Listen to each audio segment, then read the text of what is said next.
Hello बच्चा party, क्या हाल चाल है। उम्मीद है आप लोग स्वस्थ होंगे, मस्त होंगे और तंदुरुस्त होंगे। मैं फिर से स्वागत करता हूं आपको अपने यूट्यूब चैनल और कॉन्सेप्ट पे।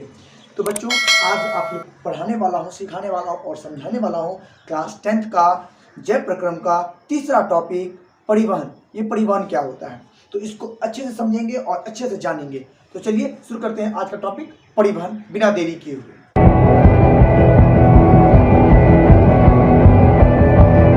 तो बच्चों, ये परिवहन क्या होता है। आपका एग्जाम आने वाला है और एग्जाम का नजरिए से बहुत बेहतरीन है, ठीक है। तो ध्यान से देखिए और सब कुछ समझ जाइएगा। परिवहन क्या होता है, हम क्या मानते हैं, ये ट्रांसपोर्टेशन क्या होता है। ट्रांसपोर्टेशन वैसी प्रक्रिया है जिसमें किसी वस्तु को एक स्थान से दूसरे स्थान ले जाया जाए।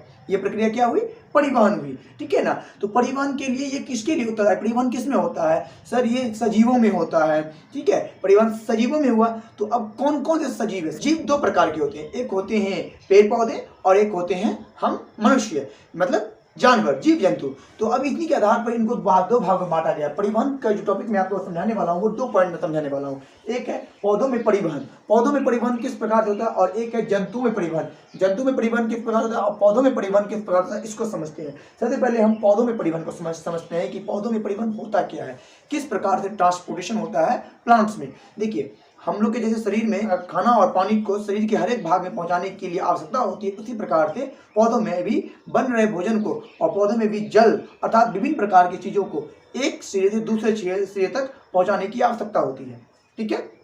ध्यान दीजिएगा, पौधों में जो परिवहन होता है उसके लिए 2 पॉइंट जिम्मेदार होता है। 2 चीज कह लीजिए या 2 भाग कह लीजिए, वही जिम्मेदार होता है पौधों में टोटली परिवहन के लिए, ठीक है ना। एक होता है जाइलम, एक होता है फ्लोएम, ठीक है। जाइलम क्या है, फ्लोएम क्या है, आप क्लास 9th का ये प्रक्रिया टिश्यू जो है उत्तक की टॉपिक आपने पढ़ा होगा और उसमें आप समझे होंगे कि जाइलम और फ्लोएम क्या होता है, ठीक है ना। तो जाइलम और फ्लोएम को लोग बेटर ढंग से समझते हैं और अच्छे से समझते हैं जाइलम फ्लोएम होता क्या है। जाइलम और फ्लोएम जो होता है यह एक टिश्यू है, पौधों में पाया जाने वाला टिश्यू है। जाइलम जो होता है ये जमीन से जल को अवशोषित करके पत्तियों तक पहुंचाता है और फ्लोएम पत्तियों में बने भोजन को पौधे के हर भाग में पहुंचाने का काम करता है। कोई दिक्कत, आई होप कोई समस्या नहीं होगी। अब इन दोनों के काम जानते हैं। देखिए यहाँ मैंने कुछ छोटे छोटे 2-3 पॉइंट को यहाँ पर लिख रखा है।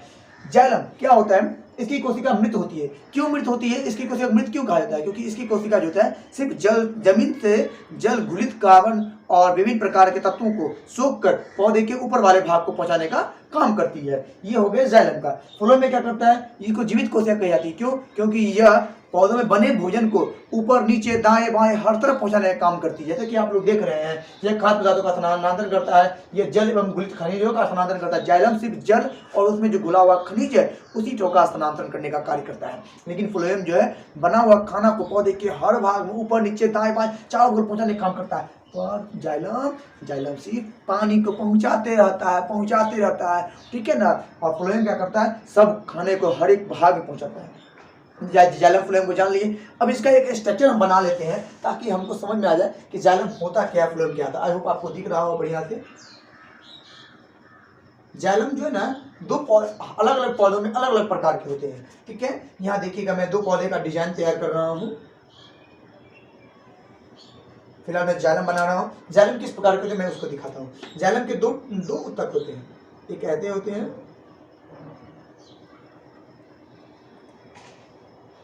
एक होते हैं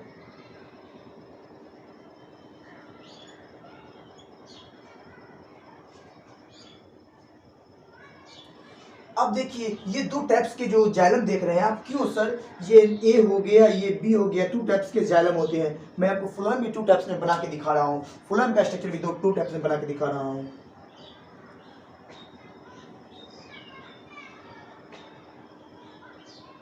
बहुत इजी है ये स्ट्रक्चर आपको याद रहनी चाहिए। अगर ये आपके एग्जाम के नज़रिए से बहुत ज़्यादा महत्वपूर्ण होने वाला है, इसलिए प्लीज़ स्ट्रक्चर को याद रखिएगा ताकि कोई भी समस्या आपको ना हो। स्ट्रक्चर काफ़ी ज़्यादा कारगर साबित होता है एग्जाम के नज़रिए से, क्योंकि एग्जाम में अगर आपको स्ट्रक्चर आएगा तो आपको उसकी जवाब आनी चाहिए, ठीक है।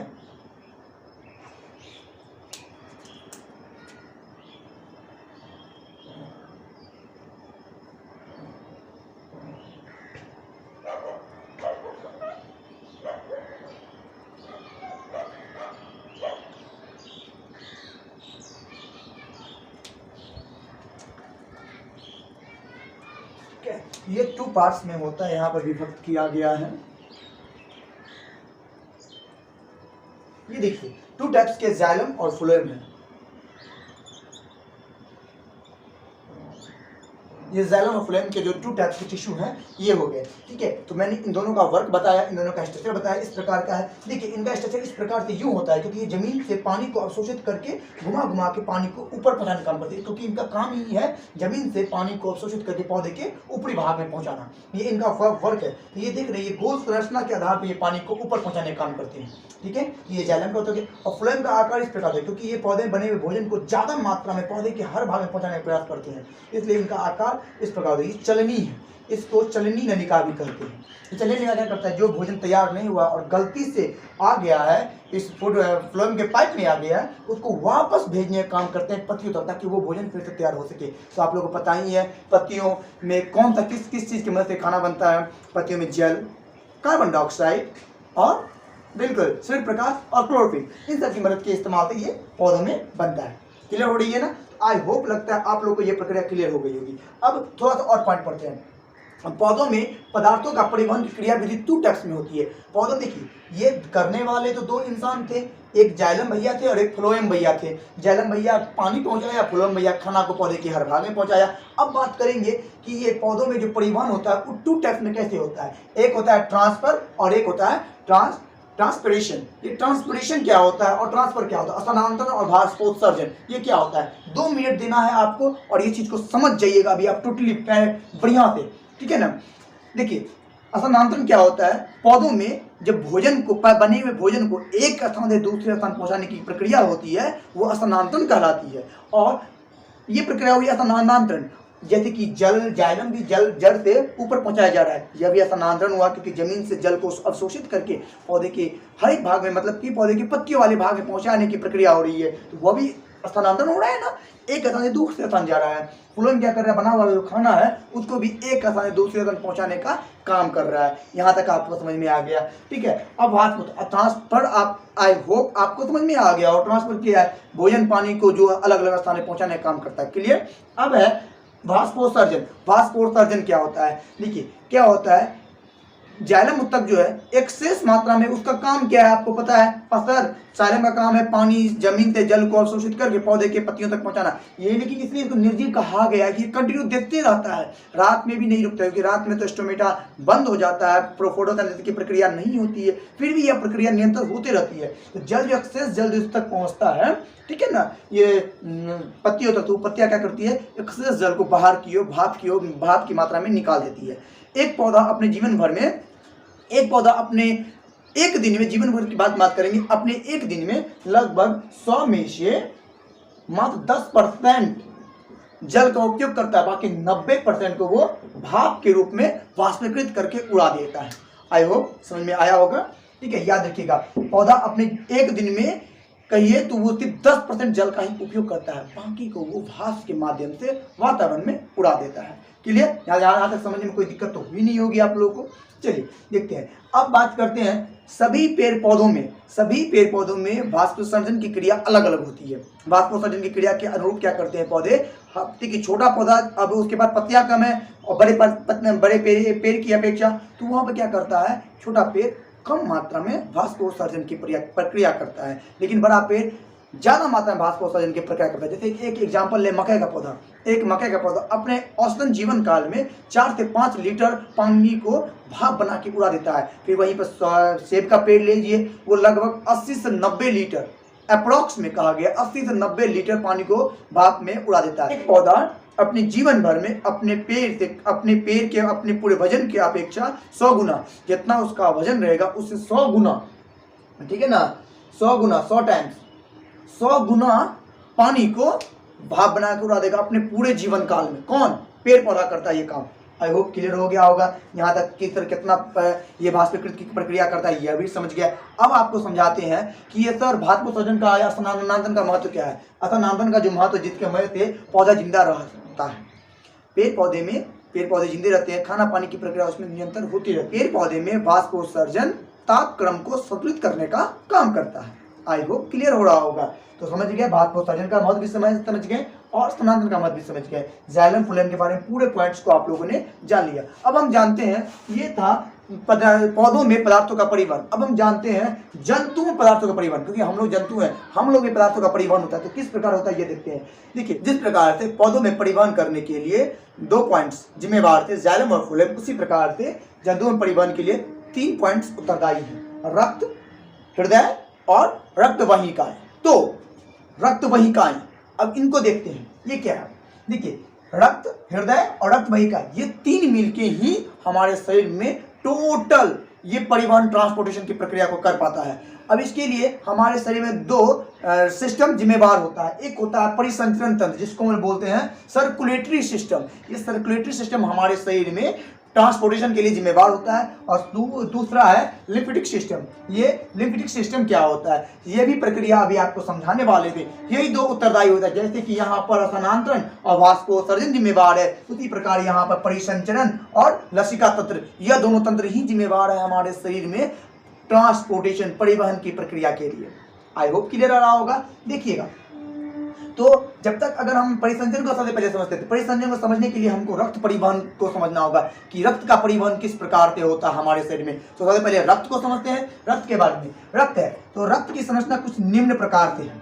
ठीक है, देखिए, रक्त की जो संरचना होती है वो बेसिकली 2 भाग में विभाजित है, 2 भाग में और 4 प्रकार के, 2 भाग में 4 प्रकार के। पहला है प्लाज्मा, दूसरा है लाल रक्तकण, तीसरा है श्वेत रक्तकण, चौथा है प्लेटलेट्स अर्थात रक्त पट्टिकाणु।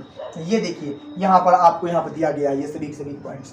ठीक है, प्लाज्मा के बारे में पढ़ते हैं। सबसे पहले प्लाज्मा के बारे में पढ़ते हैं। प्लाज्मा में आखिर होता क्या है। देखिए, प्लाज्मा जो होता है, प्लाज्मा में यह लगभग प्लाज्मा अपने पूरे जो बॉडी में जितने ब्लड होते हैं उनका लगभग 40% से 50%, शरीर में जितना भी इंसान, एक स्वस्थ मनुष्य के इंसान में 4 से 5 लीटर ब्लड होती है, ये बात हमको जानकारी है। तो उस 4 से 5 लीटर ब्लड में से 40 से 50% जो भाग होता है वो प्लाज्मा का होता है। ठीक है, अब प्लाज्मा के अंदर लगभग 90% भाग जो होता है वो जल होता है, 90% भाग जल होता है, 7% प्रोटीन होता है, 0.9% कार्बनिक तत्व होता है और 0.18% ग्लूकोज होता है और 0.5% वसा होता है। वसा, प्रोटीन, अलग अलग तत्व जो होते हैं जो हमारे पौधे प्लाज्मा के लिए बहुत ज़्यादा फायदेमंद होते हैं, उन सभी चीज़ों से यह मिलकर बना होता है। ठीक है, अब यहाँ पे आप लोग देख ही चुके हैं। अब बात करते हैं आरबीसी के बारे में। हमारे शरीर में एक लाल रक्तकण होता है, एक सफेद रक्तकण होता है और एक रक्त पट्टिकाणु, ये 3 चीज और भी होती है। आरबीसी का काम क्या है, डब्ल्यूबीसी का काम क्या है, प्लेटलेट्स का काम क्या है, हम तीनों के तीनों को समझा रहे हैं आपको। बिना फिक्र का हर पॉइंट को समझिएगा। आरबीसी के बारे में सबसे पहले समझते हैं। आरबीसी क्या होता है, रेड ब्लड सेल। हमारे रक्त में सबसे पहले आप ये जान लीजिए कि मनुष्य के शरीर में जो रक्त होता है उसका कोई भी रंग नहीं होता है, लेकिन कुछ शरीर उस रक्त के कुछ भाग में लाल रंग का एक वर्णक पाया जाता है जिसको हीमोग्लोबिन कहते हैं। ठीक है ना, उस हीमोग्लोबिन जो लाल रंग का होता है, तो उस रक्त के उस भाग को आरबीसी का नाम दिया जाता है। RBC, red blood cell.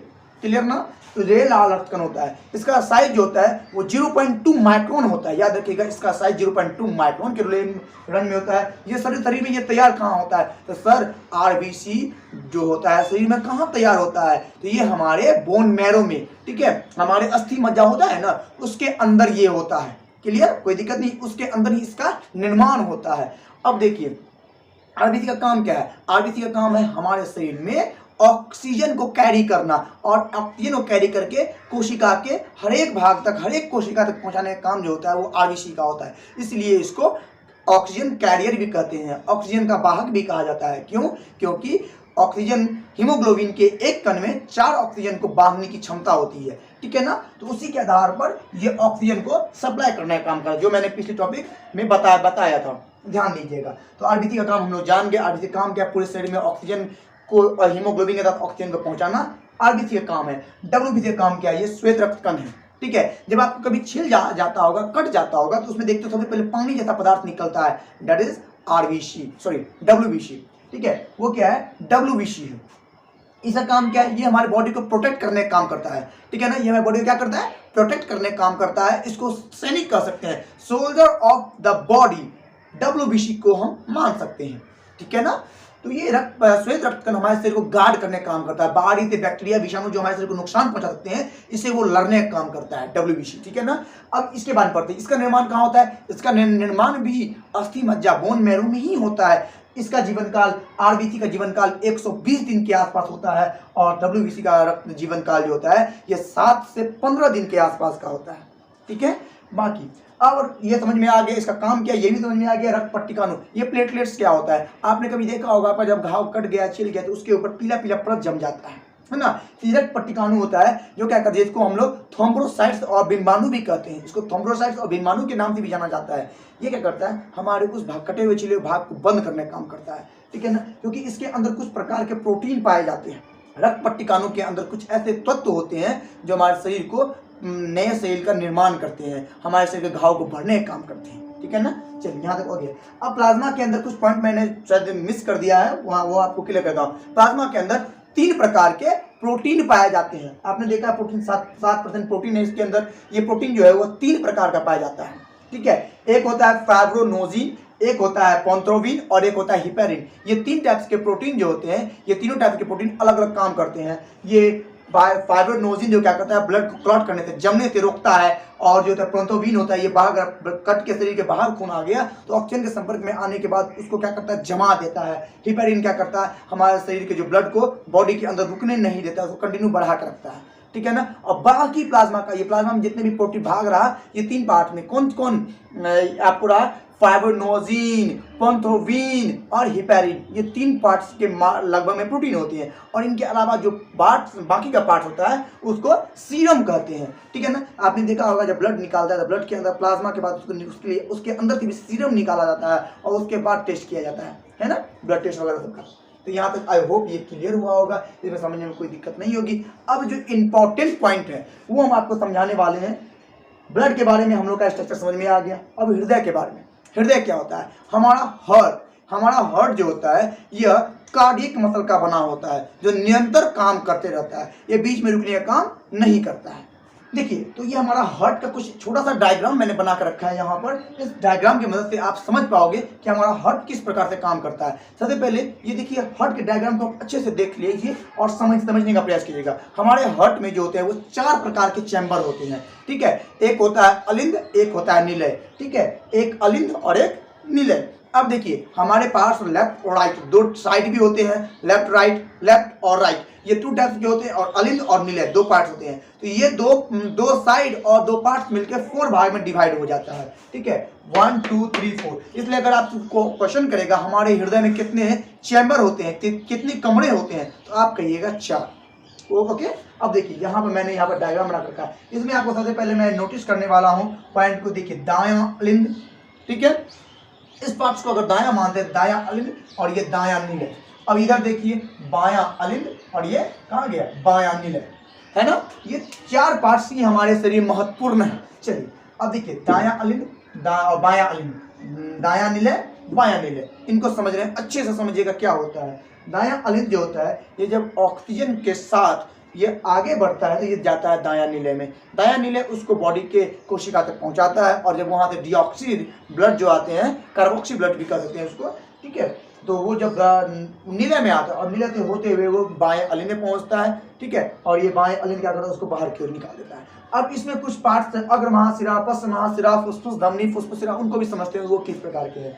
देखिए जैसा कि अभी हम लोग आगे रक्त वाहिनियां में पढ़ेंगे कि वेसल्स कितने प्रकार के होते हैं। हमारे शरीर में 2 टाइप्स की वेसल्स होते हैं। रक्त वाहिनियां 2 टाइप्स की होती है, एक धमनी होती है और एक शिरा होती है। धमनी जो क्या करता है, धमनी हमारे शरीर में शुद्ध रक्त को पहुंचाने का काम करता है और शिरा अशुद्ध रक्त को पहुंचाने का काम करता है। बट इस हार्ट के पॉइंट में यहाँ पर अपोजिट काम करता है। यहाँ पर महा देखिए फुसफुस धमनी, फुसफुस शिरा, है ना। तो धमनी शिरा का काम करता है, शिरा धमनी काम करता है। कैसे, देखिए फेफड़ा से जो ब्लड हमारे हृदय में पहुंचता है वो काम करता है। देखो फेफड़ा से हृदय में पहुंच रहा है, शुद्ध रक्त पहुंच रहा है क्योंकि फेफड़ा ऑक्सीजन रक्त मिलाया है, तो आपकी यहाँ से कौन लेके जाएगा, तो सर धमनी लेके जाएगा। लेकिन यहाँ पर क्या करता है, फुसफुस शिरा लेके जाता है। सर शिरा का काम तो अशुद्ध है, लेकिन हाँ यहीं पर अपवाद है, ये छोटा सा अपवाद का काम, इसको ध्यान रखिएगा। हमारे हृदय से, हमारे फेफड़ा से जो ब्लड को लेकर जाता है हमारे हृदय में, वह करता है फुसफुस शिरा, और हृदय से जो अशुद्ध रक्त को हमारे फेफड़े में लेके आता है वह करता है और फुसफुस धमनी, देखिए कुछ अटपटांग हुआ ना, लेकिन धमनी का काम है शुद्ध, लेकिन यहाँ फेफड़े और हृदय के बीच वो अशुद्ध काम कर रहा है। जिस प्रकार से शिरा का काम है अशुद्ध, लेकिन फेफड़े और हृदय के बीच वो शुद्ध काम कर रहा है ना। देख लीजिए आपके यहाँ पर हो गया, तो महाधमनी हो गया, ये महाधमनी का काम करता है, ये ज़्यादा रक्त को ब्लड पंप करता है, ये फेफड़ा से जुड़ा हुआ होता है। फुसफुस धमनी फेफड़े से जुड़ा हुआ पार्ट होता है। एक पार्ट यहाँ का थोड़ा मिसिंग है, हाँ अब क्लियर हो गया।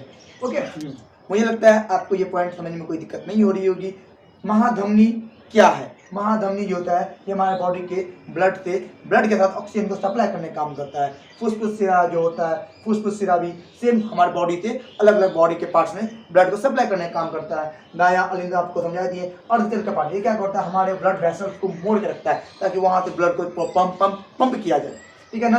द्विदलीय का पार्ट, अब देखिए यहाँ पर एक द्विदलीय का पार्ट है, एक त्रिदलीय का पार्ट है। द्विदलीय का पार्ट क्या होता है, त्रिदलीय का पार्ट क्या होता है? हमारे हृदय के चैम्बर का भाग होता है। जब ब्लड को हमारे शरीर के हर एक भाग में पहुंचाया जाता है तो उसके लिए हमारे शरीर से 3 द्वार निकलता है जो हमारे शरीर के हर एक भाग तक, कोशिका तक ब्लड को पहुंचाने का काम करता है, वो है त्रिदलीय का पार्ट। लेकिन जब वही अशुद्ध रक्त आता है वापस तो वहाँ क्या करता है? द्विदलीय का पार्ट के माध्यम से एंट्री करता है। ये जो ऑब्जेक्टिव में भी याद रखिएगा कि हमारे शरीर में जो ऑक्सीजन का ब्लड होता है हमारे शरीर में किस भाग से पहुँचता है, ठीक है। ऑक्सीजन वाला ब्लड जो हमारे शरीर के हर एक भाग में जाता है वो त्रिदलीय होता है, और कार्बन डाइऑक्साइड वाला जो ब्लड हमारे शरीर से वापस फेफड़े तक पहुंचता है वो द्विदलीय के पार्ट के माध्यम से होता है। आई होप आपको ये पूरा डायग्राम क्लियर हुआ होगा, इसमें कोई समस्या रही नहीं होगी। चलिए अब हम बात करते हैं रक्त वाहिनियां के बारे में।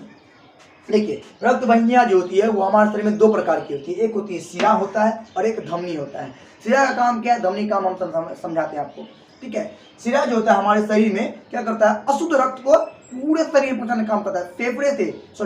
हृदय से जो पतले नस निकलते जो हमारे हाथ और पूरे बॉडी में है, ये नस क्या करते हैं? पूरे बॉडी में ऑक्सीजन को सप्लाई करने का मतलब कि पूरे बॉडी में फैलकर कोशिका तक जाते हैं। फिर कोशिका से हमारे शरीर में 2 टाइप्स के वेन्स होते हैं, एक होता है धमनी, एक होता है शिरा। धमनी क्या करता है? हमारे शरीर में जो ऑक्सीजन के साथ हम जो सांस लिए, फेफड़ा में गया ऑक्सीजन और वो फेफड़ा से हमारे हृदय में गया ऑक्सीजन खून में मिलकर, रक्त में मिलकर, और वो रक्त पूरे बॉडी के कोशिका तक सप्लाई करता है, तो वो काम करता है धमनी का, क्योंकि धमनी का काम है शुद्ध, ये प्योर रक्त को पूरी बॉडी में सप्लाई करने का काम करता है, ठीक है। अब देखिए धमनी के साथ क्या मिलता है? धमनी कहाँ ही मिलती है? धमनी हो गया बड़ा पार्ट, बड़ा जो मोटा नहीं इसको हम देख पाते हैं, पर हमारा सेल, हमारा कोशिका कितना सूक्ष्म होता है पता है ना। हमारे कोशिका का जो आकार होता है वो 0.1 माइक्रोन के आसपास में भी होता है, बहुत छोटा होता है। ओके, 0.1 माइक्रोन का इसका आकार होता है हमारे कोशिका का। तो ये धमनी तो बहुत मोटी है, तो ये कोशिका तक कैसे पहुंचेगी? तो ये क्या करता है? बाहर से भी छोटे पतले नस में, पतले तार में परिवर्तित हो जाते हैं, जिसको धमनिकाएं बोलती है। वो पूरे के पूरे कोशिका के अंदर जाके ब्लड को और ऑक्सीजन को सप्लाई करने का काम करते हैं। और जब वहां से कार्बन डाइऑक्साइड वाला ब्लड जो वापस आता है तो वो सिलिकाएं के माध्यम से होते हुए, शिरा के माध्यम से होते हुए हृदय और फेफड़े के माध्यम से बाहर निकल जाता है। आई होप आपको क्लियर होगा। ये पूरी प्रक्रिया, ये पूरा चक्र जो होता है इसको परिवहन चक्र भी कहते हैं, याद रखिएगा, ये परिवहन चक्र होता है। बोलेगा परिवहन चक्र एक समय में क्या करता है? तो परिवहन चक्र एक समय में क्या करता है? पूरे शरीर के कोशिका से ऑक्सीजन जो सप्लाई करता है, ऑक्सीजन सप्लाई करने के बाद वहां से कार्बन डाइऑक्साइड को लेकर चले जाता है। ओके, ये पॉइंट आपको यहाँ तक क्लियर हो गया। अब देखिए हमारे फेफड़ा से, हृदय के माध्यम से जो रक्त धमनी के माध्यम से पूरे शरीर में जाएगा उसको ऑक्सी हीमोग्लोबिन कहेंगे। क्यों? क्योंकि उसके अंदर ऑक्सीजन मिला होता है। लेकिन जब वही रक्त हमारे कोशिका से जब कार्बन डाइऑक्साइड को लेकर वापस हमारे फेफड़े हृदय तक पहुंचेगा तो वह कहलाएगा carboxy haemoglobin. I hope clear है। अब देखिए यहाँ तक समझने में किसी कोई दिक्कत नहीं, ये धमनी दशरिकाएं का पॉइंट समझ गए क्या होता है। अब हमारे हृदय का जो रक्तचाप होता है, इसमें जो रक्त का ब्लड प्रेशर होता है वह होता है लगभग 120/80, ठीक है। इसको बोलते हैं, ये हमारे शरीर का रक्तचाप है, इसको 120 हाईएस्ट, इसको अगर 120 से पार करता है, 130-135 होता है, उसको हाई ब्लड प्रेशर बोलते हैं। और 80 से नीचे अगर ब्लड का स्पीड घटेगा तो बाबू वो हो जाएगा लो ब्लड प्रेशर। अब देखो कब हम क्या करते हैं, कभी गुस्सा में आ जाते हैं, बहुत ज़्यादा टेंशन में आ जाते हैं, कोई काम को लेकर बहुत ज़्यादा इरिटेट हो जाते हैं, तो गुस्सा करते हैं, हमारा ब्लड का पारा जो है 120 से पार 135, 140 तक पहुँच जाता है, तो हमारा ब्लड का जो नस होता है ये फट जाता है। बोलोगे सर कैसे फट जाता है? बाबू तुम सोचो, तुम्हारे पास 1 बाल्टी पानी है, उसको पूरा पूरी भर दिए, उसको पैक कर दिए, उसके बाद भी उसमें पानी भर रहे हैं, तो क्या होगा, फट जाएगा ना। जैसे तुम्हारा मोटर का तार होता है, पानी निकाल, तुमने एक तरफ चाप दिया, मोटर चालू है तो पाइप को फाड़ के निकल जाएगा। उसी प्रकार से यहाँ का पार्ट्स होता है। हमारे बॉडी में जब इतना ज़्यादा गुस्सा करते हैं, बॉडी में रक्त सप्लाई हो रहा है और हमारा ब्रेन यहाँ पर क्या होता है, बंद हो जाता है, थोड़ा देर के लिए शांत हो जाता है, चुपचाप हो जाता है। यहाँ पर नस एक्स्ट्रा मात्रा में स्पीड में जो बनने के क्रम में क्या क्या होता है, ये ब्रेन के पास जो नस होता है वो फट जाता है, जिसको हाइपर टेंशन के भी कह सकते हैं, ठीक है। और यही प्रक्रिया अगर हृदय के आसपास, हृदय का जो पॉइंट है, ये हृदय के आसपास में अगर धक्का लग गया, ये फट गया ब्लड के बाद, ये चक्का या फिर रक्त जाम हो गया, ठीक है। कभी कभी रक्त क्या होता है, जाम होती है, यहीं पर रुक जाता है, टेंशन ले लेता है, तो तुम्हारे ब्रेन में ऑक्सीजन नहीं सप्लाई हो पाता है, ऑक्सीजन वहीं पर जाकर रुक गया, वहाँ पूरा बॉडी सप्लाई हो रहा है, खून, ठीक है ना, पूरे बॉडी से नस सप्लाई हो रहा है, वहाँ पे जाके स्टॉप कर दो, क्योंकि तुम इतना गुस्सा किया है कि रक्त तो ज़्यादा सप्लाई हो रहा है, पर तुम्हारा भाग बहुत छोटा, कमे जा रहा है अंदर, लेकिन जो ज़्यादा मात्रा में जो रक्त यहाँ सप्लाई होने लगता है पंप, क्योंकि तुम गुस्सा करते हो, तो यहाँ क्या होता है, यहाँ पे बंद हो जाता है, ठीक है। मतलब ज़्यादा ऑक्सीजन सप्लाई नहीं हो पाता, ब्लड सप्लाई नहीं हो पाता है, तो यहाँ पर चोक लग जाता है, चोक जिसको कहते हैं। अब चोक लगने के क्रम इस जगह पर क्या होता है, ब्लड जम जाता है, जिसका नाम कोई हृदयघात, हार्ट अटैक का भी खतरा है, इसलिए यहाँ पर जोर से मारा जाता है, इलेक्ट्रिक शॉक देता है, ताकि ब्लड का सर्कुलेशन को फिर से कंट्रोल किया जा सके। तो आई होप आपको ये टॉपिक क्लियर हुआ होगा, समझने में दिक्कत नहीं हुआ होगा। हमारे रक्तचाप का जो मात्रा होता है 120/80 होता है, 120, इसको सिस्टोलिक और डायस्टोलिक प्रेशर कहते हैं। सिस्टोलिक और डायस्टोलिक प्रेशर क्या होता है उसको भी समझ लीजिए। सिस्टोलिक प्रेशर जो होता है, हमारे रक्त का जो ऊपर की मात्रा, हमारे रक्त का जो प्रेशर ऊपर के होता है, जो हमारे जिसको हम लोग हाई ब्लड प्रेशर बोलते हैं, उसको सिस्टोलिक बोलते हैं, ठीक है। और जो ब्लड प्रेशर नॉर्मल होता है, कम होता है, उसको डायस्टोलिक बोलते हैं। डायस्टोलिक के प्रेशर की नाम में पूछेगा तो आप 80 बोलोगे, और सिस्टोलिक बोलेगा तो आप 120 बोलोगे, ठीक है। आई होप ये टॉपिक आपको क्लियर हुआ होगा, कोई समस्या नहीं रही होगी। अगर कोई समस्या होती है इसको टॉपिक को समझने में, तो आप नीचे कमेंट कर सकते हैं। अगर ये वीडियो आपको अच्छा लगा तो अपने दोस्तों के साथ शेयर करें और हमारे चैनल को सब्सक्राइब जरूर करें, और तब तक लाइक कमेंट करते रहें। जय हिंद।